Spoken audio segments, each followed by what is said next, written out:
नमस्कार मंडळी.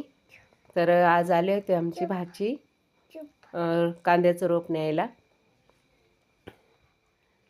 तर त्यांना घरापुरते कांदे लावायचे होते, तर मग नाशिकहून आल्या होत्या त्या रोप न्यायला. आणि ह्या त्यांच्या 2 मुली, भाची जावई पण आले होते. सगळे आम्ही रोप उपटायला गेलो होतो. मग पोरींना खूप हौस वाटत होती रोप उपटायची, त्याच्यामुळं त्या आल्या होत्या. रोप पण भारी झालं आहे आता आमचंवालं.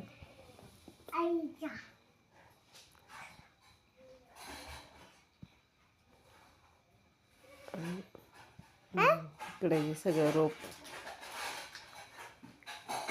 चला बाय. व्हिडिओला लाईक करा, सबस्क्राईब करा, शेअर करा व्हिडिओ. बाय.